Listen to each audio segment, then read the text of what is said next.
Hello guys, welcome to my YouTube channel. And आज की video में जो हमारा टॉपिक रहेगा वो रहेगा मरीन इंश्योरेंस का पेरिल्स ऑफ द सी। तो बेसिकली पेरिल्स ऑफ द सी का मतलब होता है यानी कि वो डैमेजेस जो किसी भी शिप को या किसी भी शिप के अंदर जो सामान है उसको होंगे ड्यूरिंग द वॉयज यानी कि ड्यूरिंग द समुद्री यात्रा, जब वो समुद्री यात्रा पर होगी। तो इस वीडियो को हम शुरू करते हैं।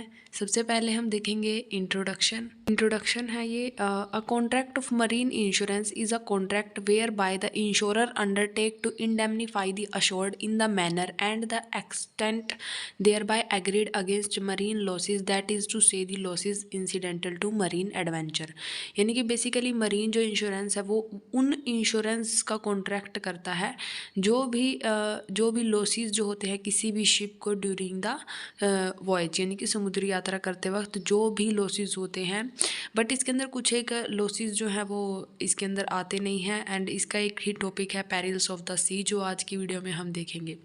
उसके बाद आगे देखते हैं इन एल लॉयड फ्लेमिंग जो केस था उसके अंदर Blackburn J define a policy of marine insurance as a contract of indemnity against all losses occurring to the subject matter of policy from certain perils during the adventure. यानी कि जब भी कोई ship जो है अपनी समुद्री यात्रा पर होती है तो उस दौरान जितने भी उसको लॉसेस होंगे जो हमारी जो ये कॉन्ट्रैक्ट करते हैं इसकी पॉलिसी के अंदर कवर होंगे, तो उन सभी को इंडेमनीफाई किया जाएगा इंश्योरेंस पॉलिसी के द्वारा, जो कि इंश्योरर करेगा एश्योर्ड पर्सन के लिए। अब देखते हैं कि पेरिल्स ऑफ द सी होता क्या है। तो पेरिल्स ऑफ द सी की कोई एक प्रॉपर डेफिनेशन नहीं है जिसके अंदर हम इसको डिफाइन कर सकें कि पेरिल्स ऑफ द सी का मतलब ये होता है। बट समझाने के लिए perils of the sea refers to any damage caused by the seas natural force. यानी कि पेरिल्स ऑफ द सी वो डैमेजेस होते हैं जो नेचुरल फोर्स के कारण होते हैं। इसके अंदर कोई भी ह्यूमन कंडक्ट नहीं होता है जो नेचुरल तरीके से हों। एंड इसमें वो भी लॉसेस इंक्लूड नहीं होते हैं जो एक नॉर्मल नेचुरल वेव से, जैसे अब समुद्र के अंदर जो वेव्स हैं नेचुरल विंड्स हैं वो चलती रहती हैं। ऐसा लॉस होना चाहिए जिसके बारे में आपको पता ना हो, आपका उसके ऊपर कोई कंट्रोल ना हो। उसके बाद आगे देखते हैं it can include things like storm waves and even icebergs during voyage. Hence, it is critical to take an appropriate marine insurance to cover such risk while transporting goods by sea। यानी कि इसके अंदर भी वही define किया गया है जैसा मैंने आपको समझाया कि पेरिल्स ऑफ द सी वो डैमेजेस हैं जो किसी भी शिप को होते हैं नेचुरल फोर्सेस के कारण जब वो अपनी समुद्री यात्रा पर होती है, वो चाहे स्टॉर्म हो, वेव्स हो या कोई आइसबर्ग्स आ जाए।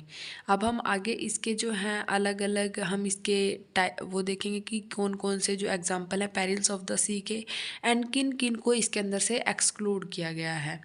और हाँ, एक और चीज़ मैं आपको बता दूँ, यहाँ पर जो बर्डन ऑफ प्रूफ होता है कि ये जो आपको मरीन इंश्योरेंस आप जो है क्लेम कर सकते हो पेरिल्स ऑफ द सी के लिए, तो ये होता है पॉलिसी होल्डर के ऊपर। बिकॉज पॉलिसी होल्डर के ऊपर इसलिए होता है क्योंकि वो जो है उसे शिप की सभी कंडीशंस पता होती हैं, तो उसको ये बात प्रूव करनी होती है कि हाँ असलियत में जो है मुझे पेरिल्स ऑफ द सी के कारण लॉस हुआ है। Section 3 of Marine Insurance Act 1963 with a marine insurance, an insurance is legally bound to indemnify the insured in the manner agreed against losses occurring at or due to traveling or sending goods by sea। यानी कि section 3 जो है marine insurance act का वो ये बात करता है कि जो इंश्योरर है वो लीगली बाउंड है इंडेमनीफाई करने के लिए इंश्योर्ड पर्सन को जो भी उन्होंने पॉलिसी की जो टर्म्स कंडीशन जिस भी मैनर में जो लॉस के अगेंस्ट वो उसको इंडेमनीफाई करेंगे, लॉस की भरपाई करेंगे उसके लिए जो भी उसको लॉस हुआ है ट्रैवलिंग के टाइम और गुड्स जो है वो सी के रास्ते से भेजते वक्त। उसके बाद in India marine insurance is compulsory for all commercial vessel transporting goods और कैरिंग वर्कर पैसेंजर्स और कार्गो अक्रॉस इंटरनेशनल वाटर। अब देखते हैं इंश्योर्ड पेरिल्स इन मरीन इंश्योरेंस, किन किन चीज़ों का जो इंश्योर्ड पेरिल्स माने गए हैं। फोन्डरिंग एट सी, जिसके अंदर जिसको हम एक सिंकिंग के नाम से भी याद रख सकते हैं। If a ship is found to missing for a duration of time, यानी कि कोई भी शिप जो है एक ड्यूरेशन ऑफ टाइम रखेंगे वो अपने इंश्योरेंस के अंदर उतने टाइम के लिए मिसिंग है and there is no news about the missing ship, it would be considered as foundering at sea, यानी कि ये माना जाएगा एक ड्यूरेशन के बाद भी उसका जो है कोई उसके बारे में कोई न्यूज़ नहीं होती है, तो उसके जो कोई भी न्यूज़ नहीं मिलती उनको, तो उसको माना जाएगा foundering at sea. Here the losses would be assumed as casual by the perils of sea. यहाँ पर जो से लॉसेस हुए हैं वो माने जाएंगे कि ये perils of the sea के कारण ही हुए हैं। नंबर सेकंड जो हमारा पेरिल्स ऑफ सी है वो है shipwreck. Shipwreck basically है क्या, destruction of ship. In a case where the ship collide against a hill और rock and is driven to shore by violent winds, it would be considered as shipwreck. Shipwreck के अंदर basically होता क्या है कि जो waves के कारण या किसी भी स्टॉर्म के कारण जो है शिप जो है किसी हील से या किसी रॉक से टकरा जाती है, एंड या तो फिर वो शिप जो है वो किनारे पर जाकर रेत में फंस जाती है और उन विंड्स के कारण वो टूट जाती है, तो उसे हम शिप रेक बोलेंगे। तो यहाँ पर जो है पॉलिसी होल्डर जो है अपना इंश्योरेंस क्लेम कर सकता है।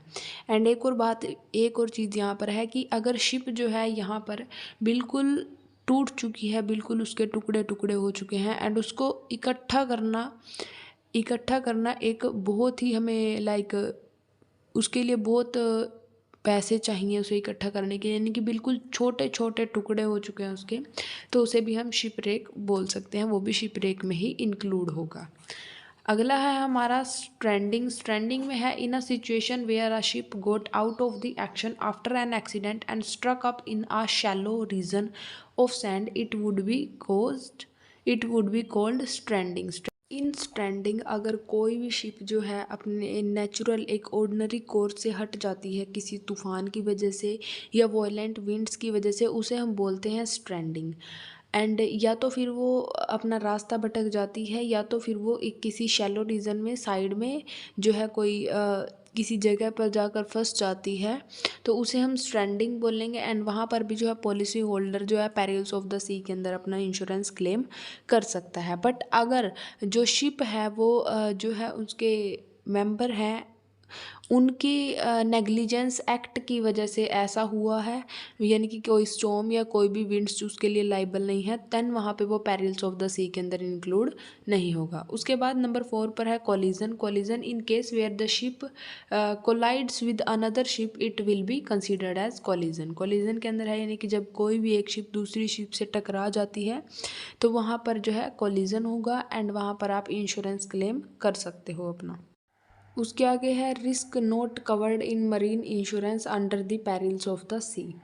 वियर एंड टियर यानी कि कोई भी टूट फूट हो जाना, नेचुरल डिके हो जाना, यानी कि जैसे आप कोई भी चीज़ है आप एक एग्जांपल ले लीजिए, गाड़ी का एग्जांपल ले सकते हैं आप। एक गाड़ी है जो हम चला रहे हैं उसको, एंड इन रास्ते में उसे पंचर हो जाता है, तो पंचर हमारा इंश्योरेंस के अंदर नहीं आता क्योंकि वो चल रही है इसी कारण उसमें पंचर हुआ है, तो उसका नेचुरल जो कोर्स है वो अपना फॉलो कर रही है, उसके अंदर उसे कोई टूट फूट हो चुकी है, तो वो पेरिल्स ऑफ द सी के अंदर नहीं आएगा। उसके बाद है ब्रेकेज ऑफ गुड्स, यानी कि due to movement of ship, जो है शिप की नेचुरल मूवमेंट के कारण जो है ब्रेकेज हो चुका है गुड्स में, बट इसकी एक्सेप्शन होते हैं क्योंकि अगर आप ब्रेकेज ऑफ गुड हुआ है कि हमने जो पीछे एग्जांपल देखे कोलाइड की वजह से, स्ट्रैंडिंग की वजह से हुआ है, तो फोन्डरिंग एट सी की वजह से हुआ है, तो यहाँ पर जो है ये उसमें आएगा, ये इंक्लूड होगा। बट अगर खाली ब्रेकेज ऑफ गुड्स जो है वो due to movement of the ship, यानी कि जो उसकी नॉर्मल मूवमेंट है उसके कारण हुआ है, तो ये इसमें इंक्लूड नहीं होगा। उसके बाद है स्प्रिंगिंग अ लीक। स्प्रिंगिंग अ लीक का मतलब है कि अगर शिप ने खुद से ही कोई लीक डेवलप कर लिया, यानी कि वही at the course of the time उसके अंदर कोई लीक हो गया है, तो वो इसके अंदर इंक्लूड नहीं होगा। उसके बाद इनहेरेंट वाइस, यानी कि जो कोई भी चीज़ है उसकी इनहेरेंट डिकम्पोजिशन के कारण, उसके अपने ही लॉस, निहित लॉस के कारण उसके जो कोई भी कोई भी उसको नुकसान होगा, तो वो पेरिल्स ऑफ द सी के अंदर इंक्लूड नहीं होगा। उसके बाद है death of animal on board due to natural cause या नेचुरल पेरिल्स, यानी कि अगर किसी भी एनिमल की डेथ हो जाती है, उसकी नेचुरल डेथ होती है, या तो फिर वो उस जगह पर सर्वाइव नहीं कर सकता, तो ये भी पेरिल्स ऑफ द सी के अंदर इंक्लूड नहीं होगा। उसके बाद है लॉस बाय रैट्स, यानी कि रैट्स के कारण अगर कोई भी लॉस होता है तो ये भी पेरिल्स ऑफ द सी के अंदर नहीं आएगा। इसके अंदर एक केस भी है, Hamilton versus Pandorf, where the rat makes a hole in the pipe and sea water enter damaging the cargo of rice and there was no negligence on the part of the carrier, it was held that insurer was not liable.